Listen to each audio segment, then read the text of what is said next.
Olá, caros estudantes dos oitavos anos. Eu estou gravando esse vídeo conforme nós combinamos, que eu alimentaria o que mágico e informaria vocês do tempo assíncrono. Então, o que significa isso? São os estudos que nós faremos fora de sala de aula, que vocês farão durante as semanas, nas suas casas, entre pares e daí por diante, que envolverão produção artística, mas também pesquisa e leitura, tá bem? Então, a primeira coisa que eu gostaria que vocês fizessem é acessar aqui o plano de curso. Aqui está posto as nossas intenções, né? As intencionalidades de estudo durante esse ano letivo. Então, se vocês percorrerem o documento, vocês encontrarão primeiro a parte que diz sobre o conteúdo do livro didático, tá bem? Então, a arte e o planeta, a representação da natureza, que são os conteúdos que vocês têm no material, tá bem? Fora isso, vocês têm as habilidades, né? Então, olha aqui uma habilidade importante: experimentar e analisar diferentes formas de expressão artística. O desenho, a pintura, colagem, quadrinhos, dobradura, escultura, modelagem, instalação artística, vídeo, fotografia, performance. E nós estamos fazendo isso no ateliê. Então, para que também fique um tempo de estudo pertinente, nós faremos uma aula no ateliê, uma aula em sala de aula. Ou então, duas aulas no ateliê e uma aula em sala de aula.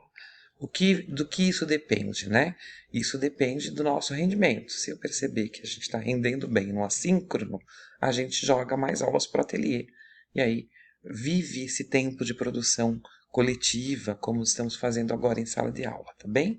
Bom, para além aqui no plano está posto todo o conteúdo de apresentação, a justificativa do curso, né, os descritivos, as habilidades cognitivas, tecnológicas, profissionais que vocês podem desenvolver, né, que é o que a gente vai fomentar para que aconteça, o sistema de avaliação, isso é importante vocês perceberem aqui que eu coloquei um projeto de arte.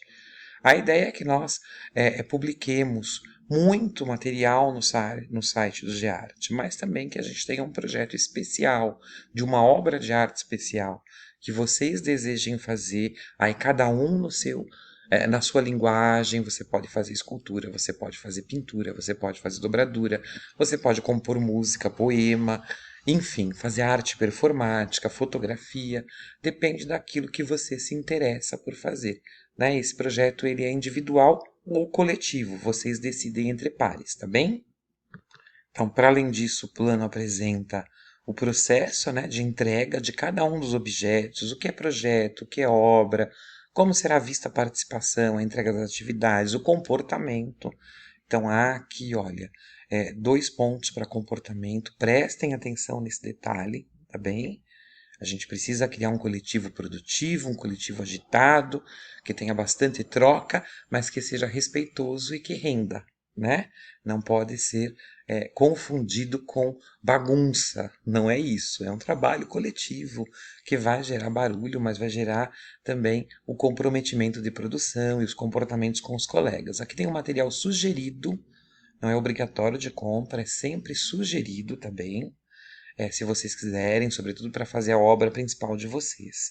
A gente tem material também na escola e eu também levo material para vocês.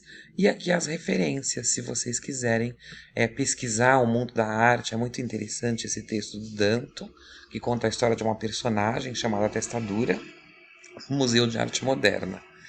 E também a gente tem o Pintor da Vida Moderna, né? E o livro de vocês, tá bem?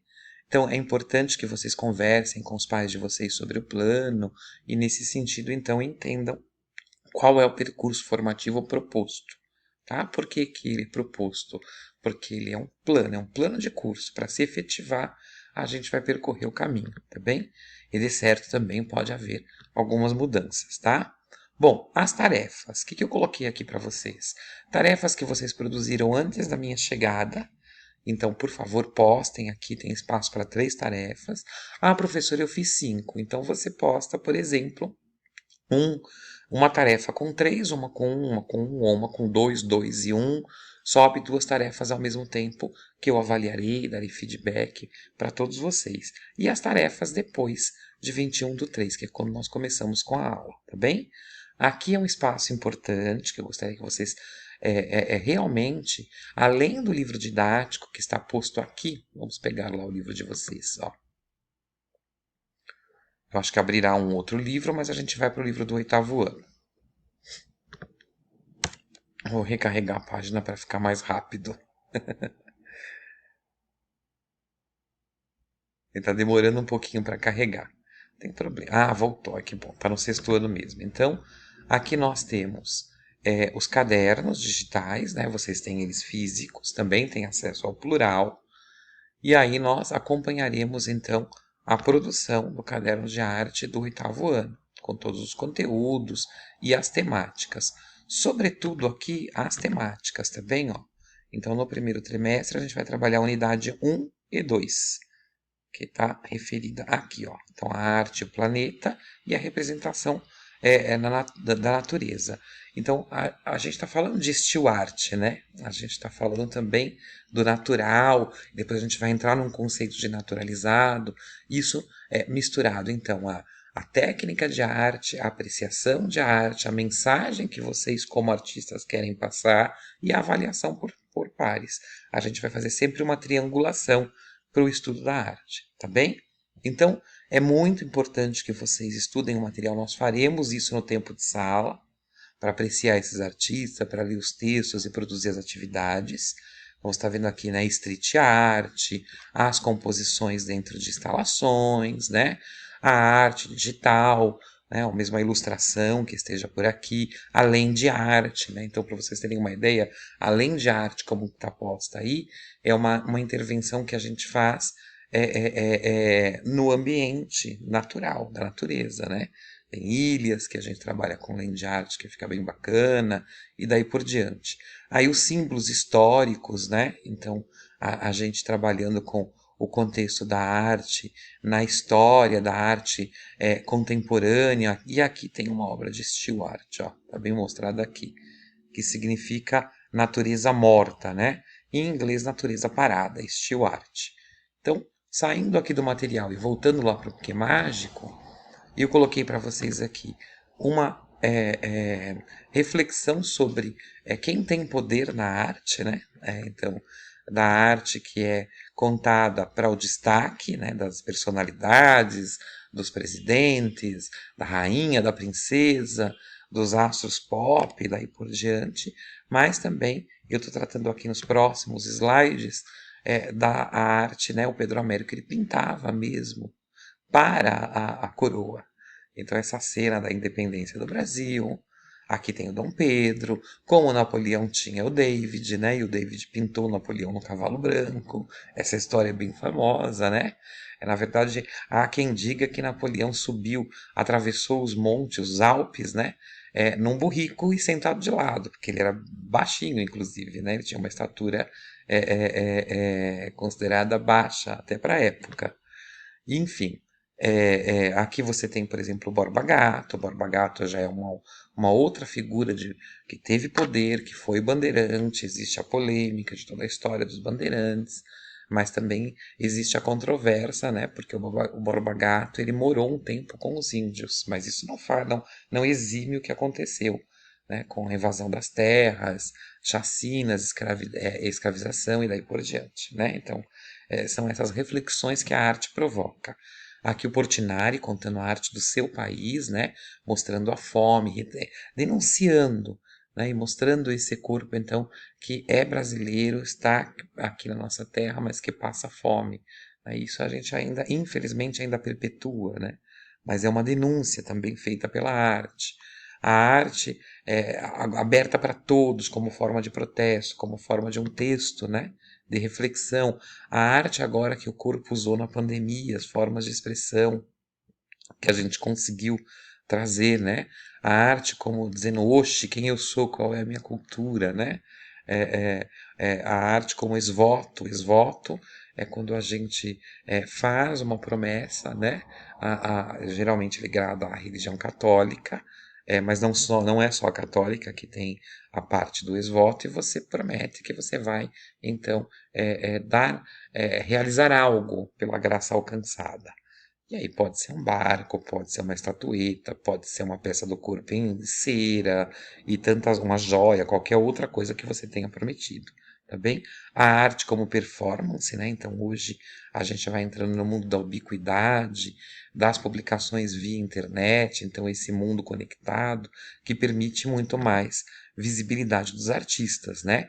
A arte no loco, né? Então usando o equipamento urbano ali, a comunidade como espaço de tela, né, a arte para você realmente fazer ali uma intervenção de crítica, a inclusão, né? Aqui a diversidade, o respeito, a arte multissensorial, quer dizer, é touch, né? Você pode até não conseguir ver a obra de maneira convencional, mas você consegue apreciá-la de outra forma, aqui com o tato, explorando com o tato, então, tá bem? As peças transformadas, então também é muito interessante essa arte como objeto. Aí sim você tem, né? Então é uma steel art moderna, o slide anterior, tá bem? Aqui você tem o corpo como tela, né? O corpo performático, a arte filosófica, né? Então aqui o amor é cego, é o que diz essa obra, e até chegar na digital art.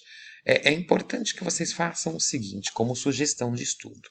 Quando vocês verem as telas, vocês procurem saber de quem foi que produziu, outras referências, e encontrem realmente material que você possa ampliar o seu estudo relacionado àquilo. Se nós pegarmos o próximo conjunto aqui, nós estamos falando de um artista específico, que é o Christian Jackson. Ele trabalha com ilustração minimalista para capas de livro. Então a gente começa a perceber aqui que o corpo, né, e a arte é representada, ele ocupa o mínimo de espaço possível, faz o mínimo de intervenção possível, mas ele conta a história da capa, né? Eu não vou dar o spoiler, porque nós veremos isso juntos, né? Mas você tem várias capas de livros aqui que contam fábulas de Esopo, Christian Andersen e daí por diante, colocadas com o minimalismo. É uma maneira muito interessante de se produzir, né? Aqui nós temos o Portinari, no outro material. Então, o Portinari, ele representa o movimento de contar a história do seu próprio país, né? Então, ele já era consagrado, mas ele viajou o Brasil todo e aí descobriu fauna, flora, a gente brasileira, e ele vai contando isso em todas as suas formas de expressão, como retirantes que nós vimos, o cangaceiro, aí são painéis, né, Guerra e Paz, que estão na ONU, agora estão no Brasil para reforma, para restauração, mas eles vão voltar para a ONU, né, eles vão percorrer também alguns estados brasileiros, segundo a informação que eu tenho. Ele contou muito a história, né? Ele tinha muita saudade da infância, das brincadeiras que ele fazia com os colegas, né? Onde ele morava, em Brodowski. E aí, então, ele tem toda a dedicação, né? De ter uma coleção de telas. Olha lá, dos meninos jogando bola, dos meninos se divertindo, brincando, e daí por diante. E aqui tem um museu para vocês visitarem, que é uma visita online, tá bem? Não deixem de fazer porque é muito interessante. E por fim desse material, eu trouxe aqui do MoMA, do Museu de Arte Moderna de Nova York, né? A moderna natureza morta. Então, The Modern Still Life. Então, como é que a gente... Que objetos de desejo são esses, né?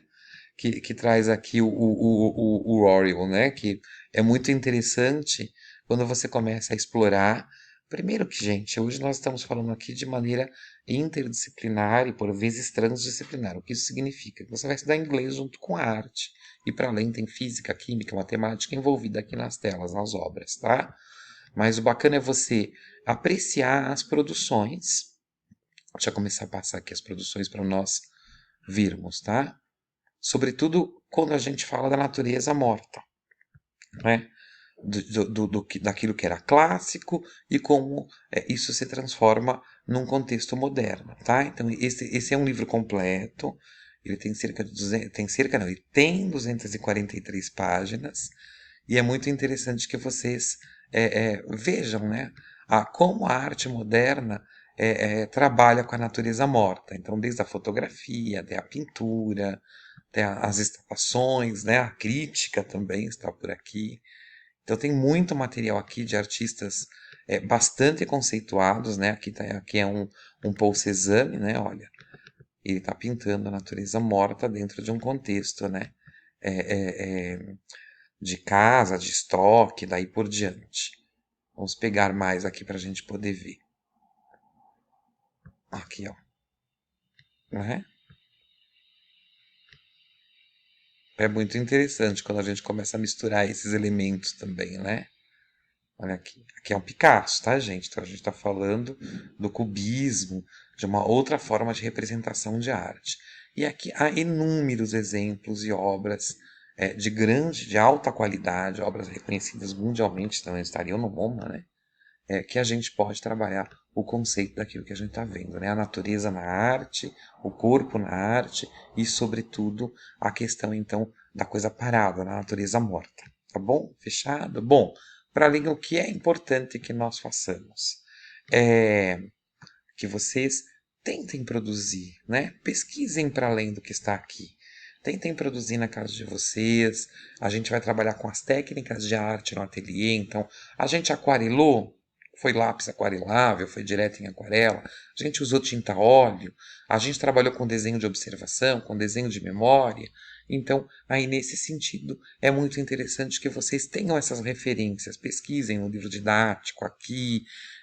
Se você gostou muito de um artista, gostei muito do Picasso. Então eu vou pesquisar mais obras do Picasso, tentar entender qual era o estilo, a técnica e o contexto no qual ele produzia, para eu me inspirar, para construir sempre uma obra original, tá bem? E aí nós falaremos sobre isso em relação aos projetos, tá? Para que fique claro o que é um projeto de obra de arte e como é que a gente vai produzi-lo durante o ano letivo, tá bem? Bom, muito obrigado pela atenção, espero vocês em aula e também espero que vocês aproveitem este material e que produzam bastante e logo encontrarei lá as publicações de vocês no Que Mágico.